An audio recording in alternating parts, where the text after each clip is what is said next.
Supreme court असल में अपने ही गाइडलाइन से पीछे हट गई ना। वेमुला रोहित वेमुला और पल्लवी के मामले में, पल्लवी जो मेडिकल स्टूडेंट थी मुंबई में, इन दोनों मामले को सुनवाई करते हुए सुप्रीम कोर्ट ने ये गाइडलाइन दिया था कि जो दलित ओबीसी पिछड़े बच्चे हैं, उनके उनके उनके मान सम्मान की, उनके पहचान की, उनकी सुरक्षा की जाए कैंपस के अंदर। इस तरह का एक गाइडलाइन दिया था सरकार, और इस पे तत्काल एक वो पॉलिसी लेके आवे। ये तो सुप्रीम कोर्ट ने ही कहा था। और सारे जो रिपोर्ट हैं वो बता रहे हैं कि 121 से 25 के बीच में 118% वृद्धि हुई है। जितनी आत्महत्याएं आईआईटी से लेकर तमाम नॉर्मल यूनिवर्सिटियों में हुआ है, उसमें 55% ओबीसी लोगों ने आत्महत्या की, लड़कों ने किया। फिर 2023 में संसद में सरकार ने एक सूचना दी है कि 2023 में कि 13,000 ओबीसी बच्चे जो इन आईआईटी से लेकर के, आईआईएम से लेकर के तमाम और यूनिवर्सिटियों में जो पढ़ते थे, 13,500 बच्चे जो है वो बीच में पढ़ाई छोड़ के उनको जाना पड़ा। और वो बाद में पता चला कि वो धीरे धीरे उनके साथ जो अपमान हो रहा था वो इकट्ठा हो रहा था। एक पॉइंट पा करके उन्होंने अपने आप को कैंपस से ही अलग कर लिया। तो आत्महत्या से लेकर के, उत्पीड़न से लेकर के कैंपस छोड़ने तक ये सारा तो रिकॉर्ड है। तो ये चकित करने वाला, मैं सुनवाई को नहीं अभी सुन पाया हूं कि वहां क्या सुनवाई हो रही थी, लेकिन जो और खबरों से जो पता चल रहा है, सुप्रीम कोर्ट ही कह रहा है कि ये तो भेदभाव को बढ़ाएगा, हॉस्टल अलग बच्चों के बनाने पड़ेंगे। और हम तो मैंने कोर्ट का इस तरह के जज महोदय बोल रहे हैं कि हम लोग तो मान लीजिए एक साथ रहते हैं छात्र, जो अंतर्जातीय विवाह होते हैं, जैसे लगता है कि ये कोई नॉर्मल तत्व बन गया हो। हिंदुस्तान में अंतर्जातीय विवाह कोई नॉर्मल तत्व बन गया हो, ये ऐसे उसकी व्याख्या की जा रही है। अलग हॉस्टल बन जाएंगे, ये चिंता व्यक्त की जा रही है। ये चिंता से परे क्यों है कि 118%, 21 से 25 के बीच में 118% वृद्धि हुई है।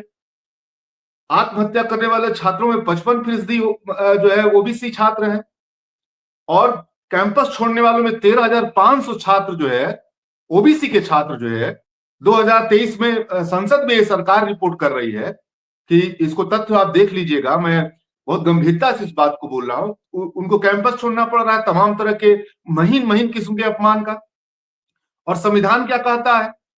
संविधान कभी नहीं माना है कि जाति के आधार पर सवर्णों की भी उपेक्षा होती है। ये संविधान ने तो नहीं माना है, और ये वास्तव में होता नहीं है। आप ब्राह्मण का जाति के आधार पर क्या अपमान करेंगे? आप राजपूत का, आप भूमियार का जाति के आधार पर क्या आप वो करेंगे? ये तो संविधान ने भी नहीं माना है। मैं तो चकित हूं इस पूरे मामले में कि क्या हो गया है सुप्रीम कोर्ट को। हो सकता है वो इस पर आपत्ति दर्ज करें, लेकिन मुझको ये चिंता है सुप्रीम कोर्ट की भी फैसले की भी संविधान के आलोक में सुप्रीम कोर्ट के फैसले की आलोचना क्यों नहीं की जा सकती है। ये बड़ा सवाल है कि संविधान ने आज तक उसका एक अनुच्छेद बता दे कोई कि जिसमें कहीं भी जो है, कहीं भी ये माना जाए कि जात के आधार पे सवर्णों का उत्पीड़न होता है। और कोई एक कानून बता दे सुप्रीम कोर्ट जिनमें कह रहे हैं कि ये इसमें जो आरोप गलत हो तो उनको सजा क्यों नहीं होगी। एक कानून बता देना भाई, कोई एक कानून बता दे जिसमें आरोप गलत साबित हो तो उसको सजा का मामला हो। ये कोई सुप्रीम कोर्ट ही बता दे कि कोई कभी ऐसा फैसला है क्या? ये सारी चीजें बतला रही, इतनी मोटी बातें हैं, इतनी मोटी बातें हैं। अब सूर्यकांत जी हैं, सीजीआई हैं, और बागची साहब, उनकी जो टिप्पणियां हैं बहुत हल्के किस्म की टिप्पणियां हैं, जो कल्पना से परे है। मैं ऐसा सोच नहीं सकता हूं कि इस लेवल का कोई सीजीआई और उनके आसपास का कोई जज जो है इस तरह की बात करे। ये चकित करने वाला है, बहुत अफसोसनाक है। तो इसमें कोई भी पॉलिटिकल बात क्यों नहीं देखेगा? कोई भी अगर इस तरह के एकदम मोटे तथ्यों के बावजूद अगर सरकार इस तरह का फैसला ले रही है, कोर्ट इस तरह का फैसला ले रही है, तो इसमें कोई पॉलिटिकल कनेक्शन क्यों नहीं खोजेगा सरकार के साथ? इसलिए इसमें मैं कह रहा हूं, ये तो सुप्रीम कोर्ट के अपनी क्रेडिबिलिटी का भी सवाल इसमें खड़ा हो गया। और कानून के प्रति और न्यायालय के प्रति जो ओबीसी दलित छात्रों में, आदिवासी छात्रों में जो भी थोड़ा बहुत भरोसा था, उसके ऊपर एक संकट आ गया। वो क्राइसिस आ गई उस पूरे समुदाय के सामने।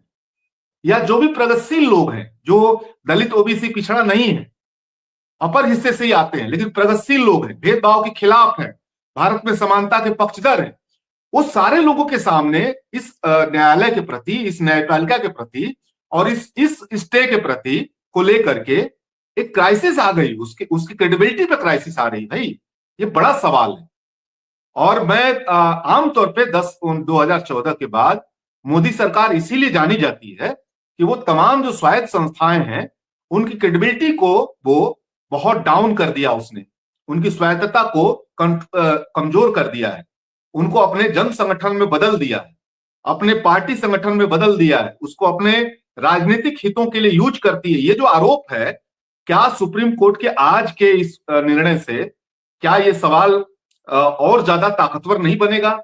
जो लोग ऐसा सोचते हैं, ये तो बहुत चकित करने वाली बात है ना। देखिए दूसरा एक बात समझिए, इसमें पॉलिटिकल बात ये समझिए कि 2024 के बाद जो राजनीति है वो हिंदुत्व की राजनीति से सामाजिक न्याय की तरफ शिफ्ट की। अब मोदी जी को बार बार वो बहुत ज्यादा डैमेज हुआ, मोदी जी का हिंदुत्व का गढ़ संकट में पड़ा, उत्तर प्रदेश संकट में पड़ा, अयोध्या संकट में पड़ा थी, या मोदी जी एक तरीके से एससी एसटीज और ओबीसी का मसीहा बनने की कोशिश कर रहे थे। लेकिन मैं आपसे यही कह रहा था कि 2024 के बाद राजनीति सामाजिक न्याय की तरफ शिफ्ट हुई है। बीजेपी की एक छवि बनी है कि वो सामाजिक न्याय विरोधी है, संविधान विरोधी है। उसकी छटपटाहट है बार बार कि वो फिर से ओबीसी राजनीति को, दलित राजनीति को अपने पक्ष में खड़ा करे। ये उसकी छटपटाहट है। अगर ये सवाल हल नहीं होगा तो 2027 और 2029 उसके लिए भारी संकट पैदा करेगा। तो इसलिए ये बात मैं कह रहा हूं कि ये जो पूरा प्लानिंग की गई है, क्योंकि अगर आप इसको भी सोचिए ना, कोर्ट के आदेश तो 20 में आ गए थे ना, दिशा निर्देश गाइडलाइन 20 में आ गया था, तो ये 26 में क्यों लाया गया?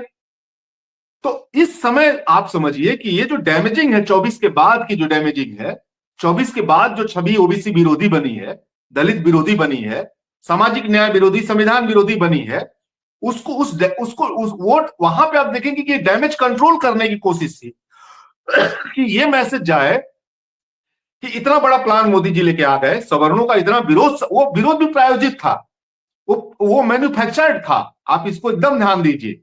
आप ये कह रहे हैं सवर्णों का नहीं, आप ये कह रहे हैं जो सवर्णों का विरोध था वो भी मैन्युफैक्चर्ड था। हर जगह से जो खबरें आ रही कि यूपी में देखिए, यूपी में इनके नेताओं ने रिजाइन कर दिया, एक के बाद एक ताबड़तोड़ इस्तीफे होने लगे, ब्यूरोक्रेट्स रोने लगे, ये इस सारा तरीके का तो नाटक दिखा हमें। ये बिल्कुल वो जो लोग विरोध कर रहे हैं उनकी हैसियत नहीं है इस सरकार के खिलाफ कोई आंदोलन में जाए, उसमें जाए, ये हैसियत नहीं है। मैं बता रहा हूं, मैं साफ साफ, मैं एकदम बहुत इस पे दावेदारी के साथ कह रहा हूं कि वो ऐसे लोग हैं जो बिल्कुल जो है किसी भी हालत में मोदी सरकार के बिना रह नहीं सकते हैं। वो उनके बिना उनकी जीवन उनका पूरा सिस्टम ही उसके इर्द गिर्द है, एकदम प्रायोजित है। गोदी मीडिया आप समझिए ना, कभी 15 सालों में 10 सालों में आपने सरकार से सवाल करते हुए सुना है? गोदी मीडिया लगातार विपक्ष से सवाल करता है, इस समय वो सरकार से सवाल कर रहा है, यह भी प्रायोजित है। वहां अडानी के बजाय, अडानी के बिना वहां पत्ता तक नहीं हिलता है। आप समझ लीजिए, इस बात को समझिए। तो गोदी मीडिया, उस पर आईटी सेल इन्वॉल्व है भाई। इसमें आईटी सेल का आप देख लीजिए, जाकर के उसको इन्वॉल्व होइए, उसको देखिए वहां कैसे विरोध हो रहा है। एक प्रायोजित विरोध, एक मैन्युफैक्चर्ड विरोध, एक डिसेंट, एक कह लीजिए प्रायोजित डिसेंट जो है खड़ा करने का एक कोशिश हुई है। और मोदी जी की जो छवि 24 में बनी थी ओबीसी विरोधी, दलित विरोधी का, उस छवि को फिर से ठीक करने की कोशिश थी। एक बहुत बड़ा प्लान था और ये प्लान में पता था कि ये विरोध होगा और फिर उसमें से कोई एक व्यक्ति याचिका करने जाएगा और जाते ही सुप्रीम कोर्ट जो है उसको रोक देगा। अच्छा, ये भी समझिए कि कितना ये खुला मामला है।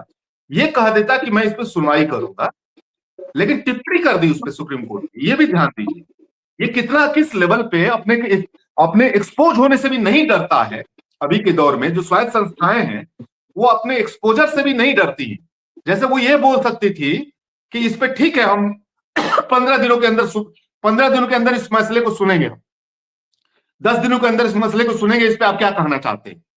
उसने खुद ही टिप्पणी कर दी कि ये तो हम तो पढ़े हैं, हॉस्टल में रहे, वहां दलित पिछड़ा साथ में रहता है, या अलग हॉस्टल की बात हो रही है। ये तो बड़ा भेदभावपूर्ण कानून लग रहा है, ये तो एकता को तोड़ने वाला कानून लग रहा है। ये टिप्पणी भी कर दी, ये अनावश्यक टिप्पणी करने की जरूरत नहीं थी सुप्रीम कोर्ट को।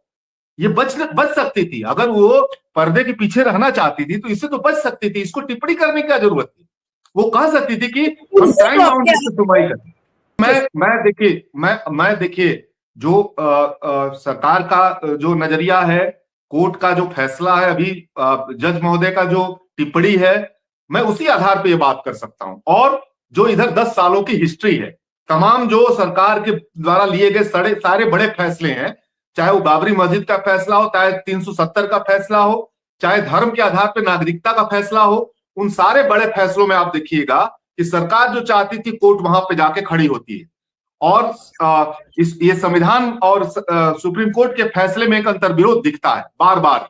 संविधान और सुप्रीम कोर्ट के फैसले में, संविधान और सरकार के फैसले में एक बार बार अंतर्विरोध दिखता है, ये कोई भी मोटी आंखों से देख सकता है। तो इन सारी चीजों के आधार पर यह बात कह रहा हूं कि ये एक प्रायोजित किस्म का हमको लग रहा है कि ये सारा 10 दिनों का 15 दिनों का ये जो हुआ है, ये बिल्कुल प्रायोजित किस्म का पूरा मामला है। इसको हम लोगों को अब जो है ये न्यायालय की पवित्रता, और जैसे पहले सेना को गाय समझने की जो पवित्रता थी, ये जो हम लोगों के जीवन में हम लोगों की जो ट्रेनिंग है, सोसाइटी में जो ट्रेनिंग है हमारी, कि वो हर हालत में पवित्रता उसकी बरकरार रखना है, उसका सम्मान बरकरार रखना है। लेकिन हमको ये समझना चाहिए इस दौर में कि संविधान सबसे ऊपर है, सेना से भी ऊपर है, और न्यायालय से भी ऊपर है, और सरकार से भी ऊपर है। ये सवाल हमारे सामने है, संविधान का जो सवाल है वही सबसे ज्यादा संकट में है, और इस फैसले से भी संविधान पे सब बड़ा चोट है, बड़ा हमला है इस संविधान पे। मैं तो इसको इसी नजरिए से बहुत ठोस ढंग से और बहुत जिम्मेदारी पूर्वक इस बात को मैं कह रहा हूं।